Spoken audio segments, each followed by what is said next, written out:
We would actually like to throw some questions out to the audience now, give them a chance to talk to you guys. So I guess we're going to start here in the middle. How you guys doing? Hey, first of all, the director and the whole cast, the movie looks absolutely phenomenal. So I'm actually going to throw away my question. Henry, this is to you. Obviously, you know what I'm probably going to say. I never realized how big you were until all these ladies sitting next to me screaming. And, you know, the ones, they're pretty much drooling right behind me. But actually, I just want to say good luck to being the new Superman, Clark Kent. Zack Snyder's awesome. I love his movies.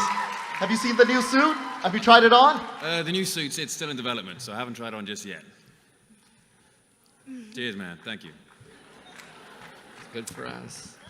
Okay, are we seeing a Prometheus, god of sunlight or fire that brings down to the humans, something like that? There is no Prometheus in the movie. He was the person who brought wisdom/fire to man, but he's into the movie. In this particular instance that you saw Zeus angry at, I won't tell you who, for interfering in man's affairs, whips him to death. But that was not Prometheus, it's Zeus. Thank you. Pleasure. Hi, question for Henry. Mr. Singh has described the movie as the artist Caravaggio meets Fight Club. Mm-hmm. How would you describe yourself, as more Caravaggio or Fight Club? Well, I think the Caravaggio bit's down to Tarsem. I just do the fighting piece.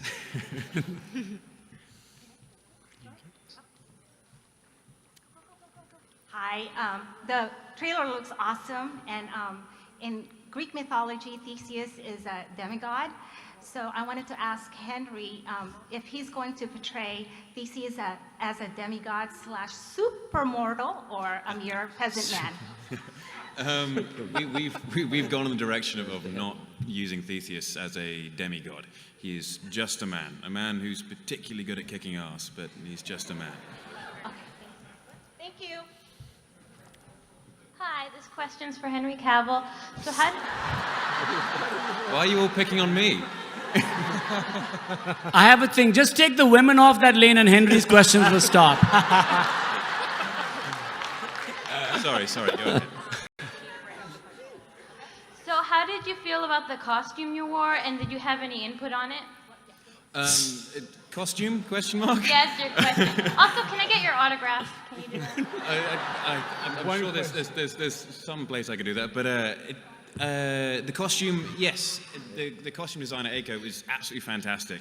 We did have a certain amount of input in the way of what's comfortable and what we can move in, because some of the costumes we were fighting in, obviously they had to be able to last through a very complex piece of choreography. But otherwise, it was all down to her. Okay, thank you. Pleasure. Hi, this is for Tarsem. I am a big fan, going back to Losing My Religion. Thank you. And I just wanted to ask, your visual style is very stunning and very creative. And I was curious to know what sort of works of art or other films inspired you to move in that direction, where you sort of put this, very creative world into your movies and do it in such a very specific and good style. Well, that's kind of like asking what is your influence. I think everything you grow up on, the books you read, the literature you read, the porn you watch, the Tarkovsky movies you see, everything gets mixed up in your head. Discovery Channel, animals eating each other, I don't know. I look at all that stuff when a film comes to me or a script, I look at it and say, do I have a take on it? And so far, the ones that I find I can influence the most is I look at that and digest it, and somehow the vomit that I have tends to have a little bit of everything. Perfect, thanks. Thank you. Nicely said. Thank you. Okay, this is another question for Henry. How are you? Woo, good, thanks. Oh, good. How are you? This is so crazy. Look great, thank you. You obviously went under some extraordinary physical transformations for this particular role. Could you kind of tell us a little bit about the discipline and what exactly you had to endure for it? Oh, goodness. Exactly is going to be a long answer. I'll give you the brief version. It's a lot of cardiovascular, a lot of mixed martial arts, extraordinary amounts of body weight exercises, something in particular called Tabata. But otherwise, free weights we kind of left alone a little bit, and it was mixed between mixed martial arts, eating very little because I had to be very lean, and yeah, just base body work. I like that moan. I'm just going, Oh, yeah, poor me. I was starving. Hi, my question's for Mr. Singh. Just want to say I've been a huge fan since I first saw Vincent Thank you, sir. D'Onofrio. San Francisco. I don't know about the com place. I mean, no, this is not Comic-Con. The WonderCon. I don't know about that, but San Francisco, thank you. I didn't know I had more than 2 fans and 3 have showed up. these are your people, sir. Thank you. No, ever since watching Vincent D'Onofrio descend those steps in the cell, big fan. Thank you, sir. Just looking at the imagery you just showed us, which looks amazing. I just took an art history class, and you've been thrown around in Caravaggio. Were there any other classical artists or anyone that influenced that style? I started with Caravaggio, so please don't be disappointed in the end if you see and you say, that looks nothing like Fight Club, it looks nothing like Caravaggio. If it does, I would have failed. I think you look at something and you say, this is where I start. What I was interested in Caravaggio was Finger of God lighting. It's from Infinity, early Ridley Scott films. Way far away from sunlight, it's kind of lit like that, it's composed in a particular way. Then you go in there and you start working, and suddenly Henry's best shot of filming is like this. Luke's is like that. Caravaggio would never do that shot. Do you want action? Do you want to stick to tableaus? So everything evolves and changes. I'm showing you where it started from. It's not like that. That was the original inspiration. Were there any other artists? Yes. I'd say most can't sue me. They're already dead. So a lot of stuff. Everything I learned in art school and bad TV and Discovery Channel, as I mentioned, somehow shows up there. I wanted to ask as a quick follow-up to that, who's your director of photography on the film?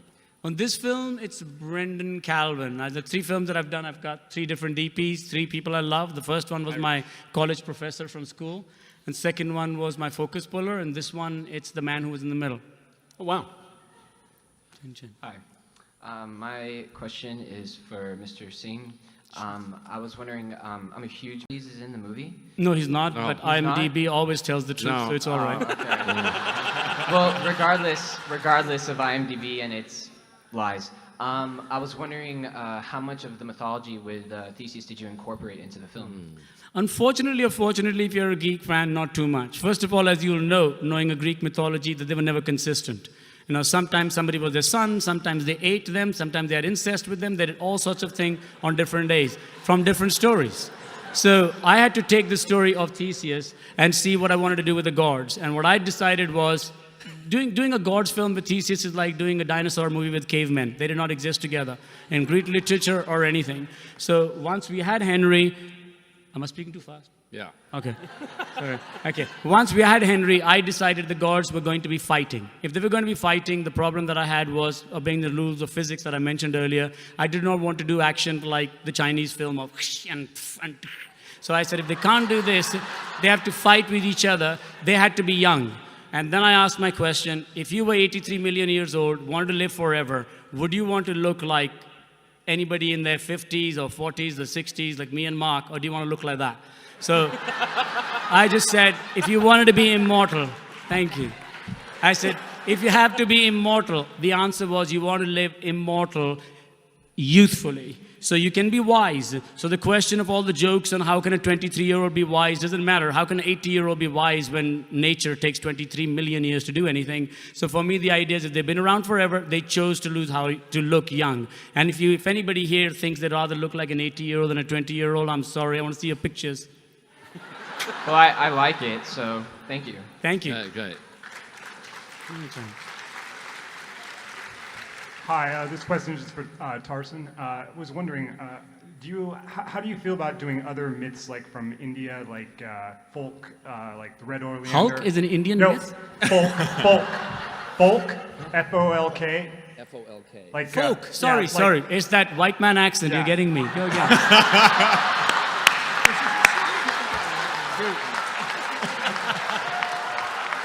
Kind of like either Red Oleander or the Clay Cart. Would you ever try doing something like that? 'Cause You mentioned those are you great. mentioned 3 films that I have I don't know. I'd say, am I interested in folk from India? Yes. Unfortunately, what I shoot tends to be require a lot of money. If I was writing stuff, I might write there. And right now, that's why I think usually the films that I end up doing look like they're the tail end of a dying genre. When everybody says serial killer films are dead, I go and do The Cell. And now they think too many swords and sandals films, and I do Immortals. Because for me, I just look at it and say, how can I put my DNA into a film that right now is on the pulse of pop culture? And I don't think right now Mahabharata is going to be on that pop culture's hit list very soon. So it's unfortunate, but I might. Thank you. Hi, this question is for Henry. So I have to say, I love you in The Tudors. And we're excited for Superman and Immortals, so I was wondering what other genres of movies you'd want to experience in? Oh, goodness. Do superheroes movies count as sci-fi or not? Yeah? Maybe a sci-fi space-based movie. Space movie? Yeah, a sci-fi-based movie like that. That's hot. Hello, this question is for Tarsum. A woman asking me a question, please, loudly. All right. Shoot. We can talk later. Okay. All of your films are so huge in scope and so beautiful, and I was wondering, you know, you've gone into people's minds, you've gone into people's stories, and now you're in mythology. What's next? I What think kind of thing? I'm about to do Snow White, which everybody asked why. I just think as long as I can have my DNA, I don't have children. The only way I can pass my genes or memes on is through my films right now. So We'll talk. Yes, we'll talk, yes. Good girl. Hi, this is another question for Mr. Cavill. I absolutely love you in The Tudors. How are you going to deal with the increased fame from your movies? I have no idea. I have no idea what to expect, so I'm just going to, wing it and play it by ear. Thank you. Luke, obviously earlier today you were here for Three Musketeers as well. And with both Aramis and with Zeus, you're playing characters that have very, that are almost archetypical and have been interpreted many, many times. Can you talk about approaching characters like that and finding a new way to play them, or to play it your way in particular? Well, it's me. It's nobody else, it's me, and I've never done it before, so I'm not going to be like anybody else. I think that's acting, isn't it? You can play a role that somebody else has played, but it'll never be the same unless you want it to be the same. So this is Luke's Zeus and Luke's Aramis, and hopefully they're different enough to be, categorized under my abilities and my skills. And Isabel, obviously on Transformers, Revenge of the Fallen, you worked with somebody I would call one of the more demanding directors in town. Very specific. That kind of experience, which is almost all physical and very, very, I would think, difficult for an actor, or demanding for an actor. How does that compare to this experience, where so much of it is then a world that he has built completely, as opposed to a world that we already recognize?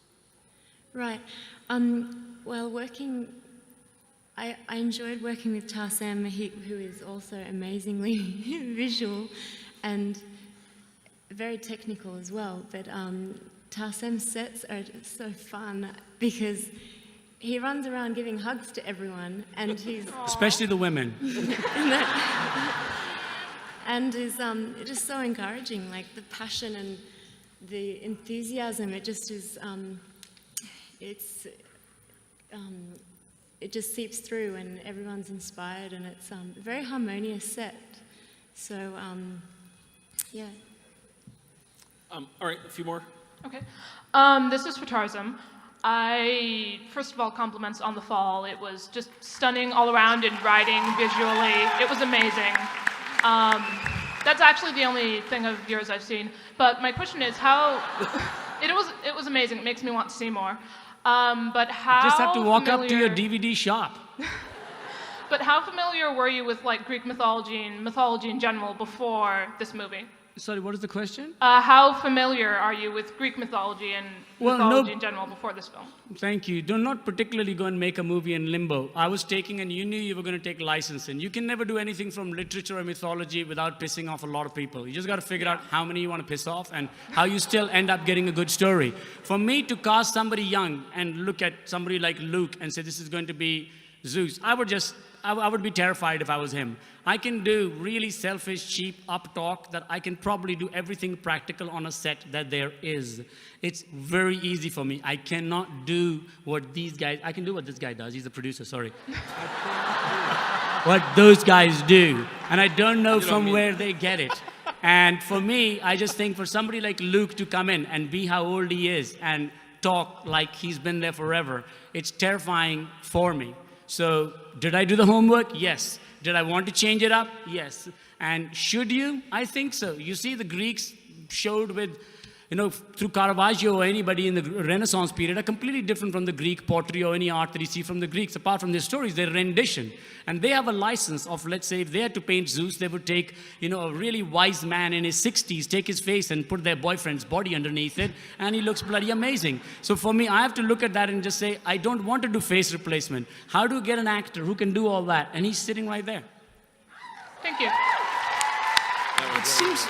It seems like there is a bit of a through line in terms of celebrating the actual art of storytelling and the value of passing along these cultural stories between The Fall and this film and then moving on to a Brothers Grimm movie. Is that accidental? Is that something that's just kind of emerged as you've been interested in the projects? I'd say accidental because The Fall was about what not to do in story writing. And everybody will tell you the story has to move forward, blah, blah. And The Fall was just about using another person's body language. If you're telling a story to them, if he's leaning back and talking to his BlackBerry, as Mark usually does, then you know he's not interested. You introduce the crazy chick that'll go out to McDonald's and kill a lot of people. You pick up the pace. So that was about reading the body language of a person to tell a tale.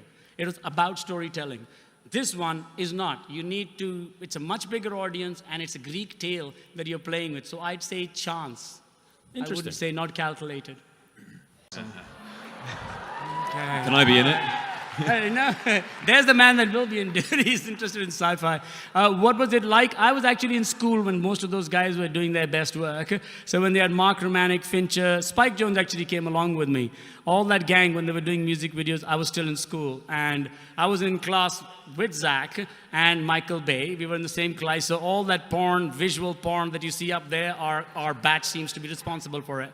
We somehow put pictures above storytelling. So when I came out, Fincher, I met after. I think they were putting some of my earlier schoolwork. I met him at a museum in modern art where they were putting it in a collection, and he came over and said, we think we will be the next generation. Should we do something together? And I said, I don't think I'm ready. I don't feel like making films. I love advertising. I love music videos. I'll be doing this for another decade and a half. And when I come out, I'll make movies if I can, but right now I'm not interested. But Fincher, right from that time, they were using the commercials and the music videos as a stepping stone. I, on the other hand, like I say, was a prostitute in love with his profession. I do commercials, and I love them. So it just so happened that I came to the game much, much later. Mark, that actually raises a question because with Tarsem and with David Fincher and with these guys, music video was a great opportunity for them to try short form and kind of develop their voice and their visual style. It seems like music video is not what it used to be in terms of being a sort of talent farm for these voices. So as a producer now, when you're looking to new voices, and you've always given a chance to people that are getting their legs under them and expressing new things, where are you looking now?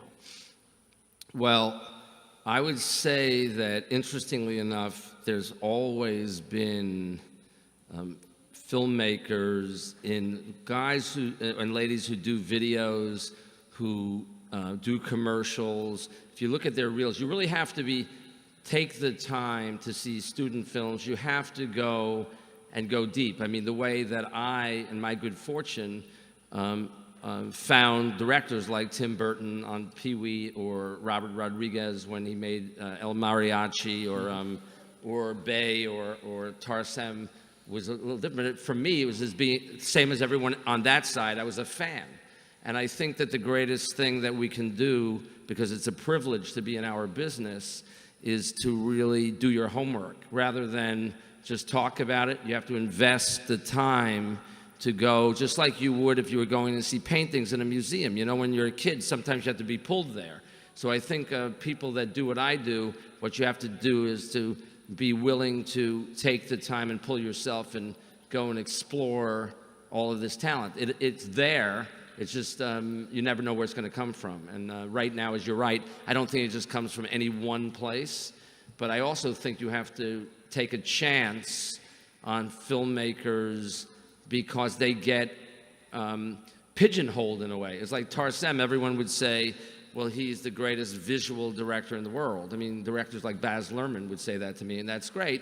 But the thing is that it's the challenge is to see if he wants to tell a story. Tarsem, as he just said, could have done this years before, but it's in his own growth as a filmmaker when he decided that he was ready to tell a story, you know, not in a bigger sense, not advertising, and we're the better off for it. So the one thing I would like to suggest, if we could, because I think, are we going to do more questions? I think that's about all the time. What I would like to suggest, if you don't mind, is sure. Would you guys like to see this once more before we go? Yeah. All right. I would. And then we'll wrap up as soon as we're done with the footage. But great.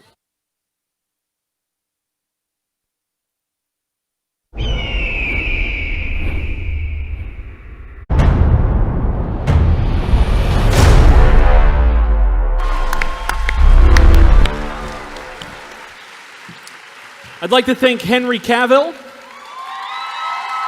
I'd like to thank Luke Evans. I'd like to thank Isabel Lucas, producer Mark Canton, and of course, Tarsem Singh. Most of all, I want to thank you guys, WonderCon, for coming out today. Thank you very much for coming. I think one of the main reasons you want to see this, especially since Henry's going to be doing Superman, it'll be a while before he'll be wearing his underwear inside his pants, okay? So that's the one to come say. Thank you, everybody. Have a great rest of the WonderCon.